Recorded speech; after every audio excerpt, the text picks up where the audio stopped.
All right, perfect. Guys, it's exciting to have you on tonight. My name is Omi Jean Lewis. This is my wife, Jada Jean Lewis, and tonight we'll be covering the 9 steps of purchasing a home. This is a presentation that we created for purchasing a home, and it's very, very simple. So we'll be going through every single step like we're talking to a client, and then we'll stop for questions that you guys may have. Because walking out of this, we want to make sure that you guys are clear and you understand and see how simple and easy this is. And we want you guys to go out there and rock this presentation and bring lots of value to your clients. Anything you want to say, Jay? No. All right. I guess just to say that this is to help traditional buyers as well too. Is different when you're working with investors, but pretty much this is every step that you will go through with buying a home. You just have different problems throughout the transaction, different problems throughout the steps. But that's pretty much it. Can you guys see my screen? Just give me a thumbs up. I think I should probably make it bigger. Mhm. Can you guys see? Yeah. Yes? Yep. Okay, perfect. I'm gonna So- zoom in. You want to zoom in? Yeah, I'll do it. I'll let Jada take over now. How do you? It's right here. Yeah, I'll move this. All right. Perfect. Perfect. So, guys, let me get started. So, off rip, it's about step number one is introducing yourself to the client. On this very step, you gotta let your client know what it is that you bring to the table. So I let them know, hey guys, my name is Omijin Lewis. This is Jada. We're real estate agents, and we're not just real estate agents. We love the process. We love educating people when it comes down to purchasing a home. The way we work is with communication and honesty, and we hope you guys can appreciate that. And then also, he took my spot, but number one is to find an agent. What we say to our clients is good luck for you, you find us. What we did was we took a complex process, we broke it down into 9 simple steps to help educate you and provide guidance along the way throughout this entire transaction. Boom. Now moving on to number two. Number two is a very important step. Why is this very important? You want to get yourself pre-approved. Before you start looking for homes, you want to get yourself pre-approved. Once you get pre-approved by a mortgage lender, you're going to find out exactly how much your down payment is, your closing cost is, and how much, very important, how much your monthly mortgage payment is going to be. That is a very, very key step. Let me go ahead. Guys, mute yourself. Okay, mute you. I just did it. Okay, perfect. Just exit it. Yeah, so I let them know this is a very, very important step because you don't want to just go straight into looking for a home. I let them know, hey, look, if you just jump straight into looking for a home, you found the home of your dreams with the pool, with the garage, with the nice floors, extra room, whatever it is that you like. Now you want to go ahead and submit an offer. You have to go back to step number 2. You have to submit your docs, do everything that you need to do. And by the time you get back to that home, what do you think happened? It's gone. So that's why you should do step number 2 first. If you don't have a lender, we can recommend you a lender. We have a great lender. Of course, guys, you want to make sure we have in-house lenders. We have all those people. You want to build relationship with these lenders because you're going to use them down the road. So make sure you have a good, solid team. That's step number 2. All right, now step number 3, which is the fun part. Now we're actually going to start looking for properties. Now I let them know that what we're going to do, it's so important. But before we do this, it's just so important that we do step number 2 just before we do number 3. Because why? At the end of the day, I don't want us looking for a property. Let's say I start sending them properties in the $400,000 range, and now they go back and now they do number 2, but they get pre-approved and they realize they don't actually that much, is actually less.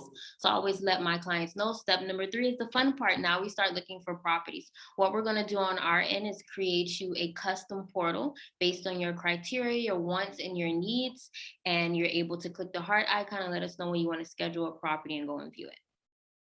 Yep. And do you want to tie back to why it is important? I know. Yeah. Then we're going to number 4. So after you find the home that you want, again, with everything that you want, your needs and everything within the home, now it's time to make an offer. I let the client know, look, this part, we handle that for you. We prep the offer, we put all the nice term, we put everything. All you have to do is review and sign. And of course, our job is to save you money. So we're gonna do a compare a CMA, market analysis, to make sure that you know the value around the area. But once we do that CMA, it's up to you to tell us how much you want to offer. Because you never want to let the client know, you never want to tell the client, hey, you should offer this or you should do that. Because now if they missed out on a property, they didn't get that property, guess who they're gonna be mad at? They're gonna be mad at you because you told them to offer this, that they were gonna, get the property at this, and somebody else purchased it. So you just give them the CMA and then you let them offer what they offer. But I also let them know as well too, three things can happen once you send that offer. Your offer can get accepted, your offer can get rejected, or they can counter offer you. So for the purpose of this example, let's say your offer gets accepted. Now, when your offer gets accepted, you have to put down what's called an earnest money deposit, also known as the escrow deposit. The escrow deposit is just basically to show that you have skin in the game. Like imagine yourself in the seller's position. You have a buyer, the buyer goes in and goes all throughout the transaction, and then at the end, the buyer decides, you know what, I'm gonna back out. They have nothing to lose. So that's why you have to put down the escrow deposit to show that you're serious, you mean business, and you're not just gonna back out and have nothing to lose. And most people ask, how much should I put down for escrow deposit? Usually it's 1 to 2% of the purchase price, but also it can come into like whatever between seller and buyer agree. Especially in this market, it might be a little different. You might have to put down more to show that you're serious, but that's the importance. So now let's say your offer gets accepted, and now we're going to step number 5. I love this step. This is one of my favorite steps, the inspection. So I start off by telling the client, hey, there's no such thing as a perfect home. Every single home, you're going to find some type of issue, but you just want to make sure that there's no major issues. By major issues, I mean there's no foundation issues, there's no electrical problems, there's no plumbing problems, there's no roof problem. Because why? Those cost money, right? They cost money. So when it comes down to this point, we let them know, hey, look, you're going to pick the inspector. We can recommend you inspectors, but at the end of the day, I recommend that you are not cheap when it comes to this part, because everybody want to save money. Everybody knows somebody that can do something. But in this part, hire a professional. I let them know, hey, look, you can hire a professional, or you can hire Poppy. Poppy Poppy do it for really cheap, really, good. And Poppy goes inspect the house. He tells you mucho gusto, bueno, claro, that everything's perfect. There's nothing wrong. It's good. You go ahead and you purchase this home, and then you find out that the wall, it has Chinese drywall. There's, a leak in the roof, and the roof is falling apart a couple months later. You're going to be upset. You're going to be mad. Yes, you save money on the inspection, but guess what now? You bought a property, a bad investment that costs you, 60, 100, maybe 150 out of pocket. Now you have to fix. You bought a really bad investment. Versus when you hired a professional, yes, it might cost you a few $1,000s. I mean, a few $100s, 4, 5, 6, depending on what you have to get done. But at least if there's something wrong, you caught it up front. So now when you get that report, now we can go back to the seller and be like, hey, look, we got this report. We found out that, nothing crazy, like some stuff that did, like say, electrical's messed up, or, whatever it is, you go back and then you can try to go ahead and negotiate. And the seller can either tell you, look, all right, well, we're not going to fix anything, but here's, a couple $1,000. You go ahead and take care of it for yourself at the end of closing.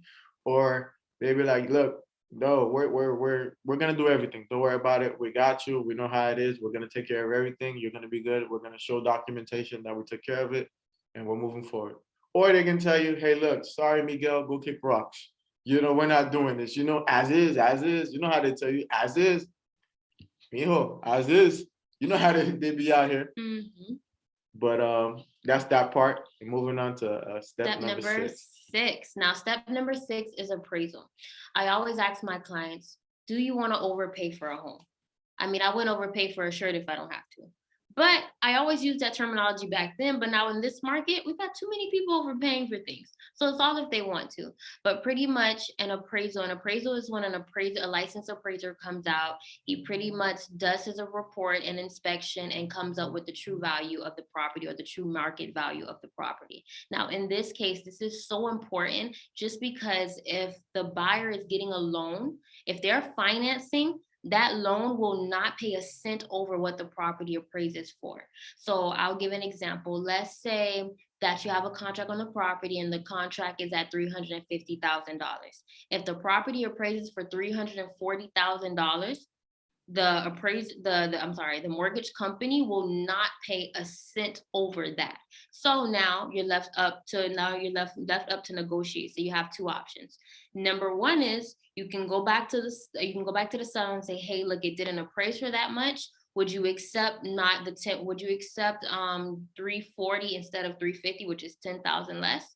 Or you can ask them, hey, can you meet us halfway? And if they're not willing to, then option number two is just like, hey, you either pay the difference plus your closing costs and down payment that you're going to pay already initially. Or if the 10,000 makes such a huge difference for you, you'll just pretty much just start over back to square three and start looking for a new property. All righty. All right, and step number 7 is Number 7. Damn, the title search is working in the background, but the title search. So I tell the clients, this is very, very important. You want to get yourself title insurance and do a title search. Because why? Let's say you buy a property and then you want to know who the owner is. The owner's actually the owner, because Miami is really good. Miami is the only city I know where people can sell you homes that are not theirs. We're gifted at this. We're really good at that. So we want to make sure that, if one is one and one is saying his property, they don't belong to Pedro. So that also as well too. We want to make sure people pay their water bills. People pay their contractors that they sent out to do a pool and there happen to be a lien. You want to find out these things. You want to find out if there's any violations. You know how I live. What the property is a 3-bedroom, but you pull up, it's a mansion, 8 bedrooms, 6 baths. So we want to make sure everything is up to code and there's no violations, because you have to take up those violations. So with a title search, it lets you know if there's any open liens, any permits, any violations, so that way it can, be taken care of if it needs to be taken care of. Perfect. Now number 8. Woo! Give me the applause. 7. Congratulations, you are officially a homeowner. Now, at this point, you are going to go to the title company. Before this, we're going to go ahead and do a final walkthrough. And just to make sure the appliances that they promised you is there, you definitely don't want to there on a contract that they're going to promise you a refrigerator and an oven. You come there and the oven is gone. So you want to go ahead and do a final walkthrough prior, and then go to the title company, sign your documents, and now you're officially a homeowner. And that's what I would tell our clients. Boom. And then number 9, this is a little extra taste that we threw in there because you always want to under promise and over deliver. So I let them know, hey, look, the last thing you want to do is purchase a home and lose in a couple of years. So we have connections, we have relationships with people, like when it comes down to like financial advice, investing, if they want to invest on the road, and this budgeting, things like that, just to make sure that they're secure. And that makes you look good. You always want to add more value to your clients. So we let them know, hey, look, complimentary financial analysis if they want it through our connections and people that we have within our network. And that's pretty much the 9 steps to buying a home. This is so simple, guys. I can do this with my eyes closed. So, but not too many people out there are providing this value to their clients. So you want to go ahead and take your time with your clients, your buyers, to go ahead and provide them this value. So with that being said, do we have any questions on this? Because now I'm taking questions. We have to. Let me see if I can see your face. Yeah, the top screen share. Okay. Right here. Any questions? Questions are open up. You're gonna mute yourself. So this is the flyer that you give to your client? Yup, this is something that we create and we give it to them. Every time we sit down in a presentation with a client, where we give them the sheet, and there's also a second part to it that I think we have time. If we have time, I'll do it quick that we go over as well too. But yeah, we give them this. Yeah. It's shocking. It's surprising, right? So this breaks down the steps. The second sheet breaks down the numbers. So how much money they'll have to bring in out of the side. Set aside. Somebody's raising their hands. Go ahead. Ask the questions so we can move on. Yes, question? You have to mute them or do they? I don't know. You can unmute yourself if you have a question, by the way. Big Rob in the house. Whoop, whoop. That's right. Even though you're right next door.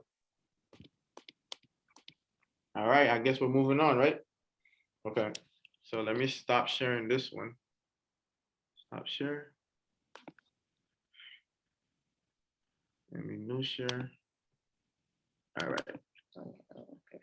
guys, don't be trying to steal my background wallpaper right there. I'm not sending it to you guys. I know a lot of you usually be asking for that. Relax, tranquilo. So, guys, and this is the second part that we go over with them. This is called the home buying expense. So we want them to know exactly when you're hopping into this transaction, this is how much you're gonna spend. This is what it's going to look like. So I'm gonna go over before closing costs, and Jada's gonna go over at closing costs. Okay. So I let them know, hey, look, before closing, this is what's gonna come out of your pocket. You're going to have to pay for your escrow deposit. You know, your escrow deposit, which you're gonna get back anyways towards the end of the transaction, it gets added to your final total cost, your closing cost. But initially, you need to have money set aside for your escrow deposit. Inspection is another cost. You're gonna have to pay that. Inspection can range from anywhere between $300 to $700, depending on what you have to get done, because you might have to get a sewer count and all that other stuff. It might cost you more. So that's just a range that I give them, but a basic generic inspection usually $300 to $500, I'll say. HOA, if there's an association, you have to pay for docs. You guys fill in these applications to get the paperwork done, so that cost. And then lastly, the property appraisal. That's another expense that they'll have to pay for as well. So another between $300 to $700 that comes out of their pocket. So that's the before closing costs, and Jade is going to touch really quickly on the at closing costs. At closing costs are. So at closing, you're going to basically take care of your down payment. And depending on what type of loan you have, that's going to determine your down payment. Now, with our clients, we do have 2 sheets out. We print out 2 copies of this, one for ourselves and one for them, and we have them actually writing down what we're saying. So let's say, for instance, I like to break it down with my clients. Let's say they're doing, a lot of people see it as the first time home buyer loan, which you can get it a second time, but yeah, it's the first time home buyer loan, which is FHA. So they're going to be doing 3% down. I'm going to do $400,000. That seems to be the average house now. So at $400,000 times 3.5% down, that's $14,000 down. So I'm going to make them put $14,000 right next to that down payment. After that, we're going to go ahead and go into the title search fees. Now that can range depending on what title company you use, but I would always say it's around that $1,000 range, $1,000 to $1,500 around there. You got your homeowner's insurance that you have to pay up front, and you guys froze. Go back for a second. What you were saying, because you froze up. I don't know if it was on my end or yours. What part? Title searches. Last thing I heard was $1,000. Thank you. Okay. Yeah, okay, perfect. You're welcome. So title searches between like 1,000 to 1,500, I would say around there. It actually really depends on what title company you use. As far as your homeowner's insurance as well too, that really depends on the condition of the property. It can be a $2,000 premium or $4,000 premium. It all depends because they have to pay a premium up front. Now you got your deed transfer. Uncle Sam always has to get paid. He needs money for you transferring the deed. And then lastly, you got the property taxes. So if they're buying the property in February, the buyer is going to pay taxes from February all the way to December, and then the seller is going to pay taxes just in January from when they owned the property. Now, I gave an exact number for the down payment, but with these last 4 items, I average it off to about 3% because those are all your closing costs together. And additional costs that we didn't add in there. And additional costs that we didn't add in as well too. So I'm just going to go back to the $400,000 price. I'm typing $400,000 on my calculator. I'm timesing it by 3%. And then I got $12,000. So now that was, what was the initial one? Was it 14,000? I think it was. Let me see. So I got $12,000. So that's about $26,000 that I got right there buying with an FHA loan. So I let them know that they're going to need between $26,000 to $30,000 just to play it safe. So you already know upfront what they need and what they're going to have to bring to closing. And I mean, that's pretty much it. I mean, and you can be a super agent if they don't have the money already. Sometimes I would sit down with my clients. If they had half of it, I would break down how many months they want to buy a home. I would divide that cost by 6 months or even 12 months if they're going to buy a year later. And yeah. And that's it, guys. It's really that simple. It's just, once you learn the process, you're going to be doing it over and over and over again. So I suggest, sitting down, practicing yourself. Learning the words and understanding the steps, because you want to bring value to your clients. Anybody has any questions before we let you guys go? Oh, we got some questions in the chat. Let's talk. Is it okay to ask a lead if they have already been pre-approved or ask them to send the pre-approval before anything? Yeah, that's Mhm. fine. If you're talking to people, especially if they're already been pre-approved already, let's say you get a lead, there's nothing wrong with asking them, hey, look, can you send me your pre-approval letter? You let them Mhm. know that you're gonna need that. The way I say is, hey, look, can you send me over your pre-approval? That way, I can reach out to your lender and talk to them, because at the end of the day, it's all about having the right team. We need to be on the same page. So I just want to make Mhm. sure he did everything that he's supposed to do, and make sure that you're in a great position. Sometimes people are using online lenders, and they don't know these online lenders, they're not that good. You want to connect them with your lender. If you can convert them over too as well too, that would be great.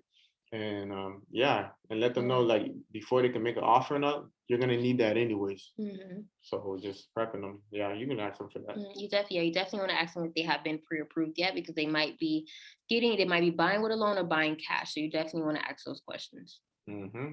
Qualifying your clients is key. Mhm. Any other questions that we have before we let you guys go? I know it's just too simple to believe.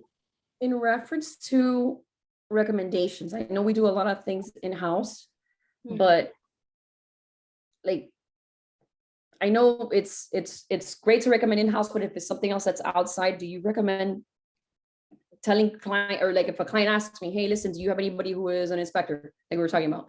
If it's an outside source, don't do it. I mean, what are your recommendations? Because like I said, if it goes bad, then they're gonna blame you. So how do you? Oh, I let them know for inspection. I just let them know, hey, look, and when it comes down to inspection and stuff, you're up. You can pick whoever you want, but I do have recommendations with people who I already work with, and they do a phenomenal job. And for me, like, whoever I recommend, you're a reflection of me. I need to know exactly how you work. I worked with you before, and I love the way you work, because I know, like, when it comes down to me, I make sure everything is like solid. I make sure, like, I work hard. I go hard for my clients. I want to make sure, like, if I'm recommending somebody that part of the transaction, they're gonna go hard for the client as well too. Because if they suck, they fail, they make you look bad, especially if you send a recommendation. So I would, if you haven't worked with anybody before, ask someone for a recommendation that who they work with before, and that does a great job. And then just go from there and sit down with them too. Before, sit down with them. Hey, how do you work? What is it that you do? Check them out. Know your team. You always have like 3 inspectors. And have like three of Mhm. each, just in case. At least 3 inspectors. 3. Mhm. Let me stop the recording now, just so that we can answer any additional questions. Yeah. Guys, hold on. Let's stop the recording.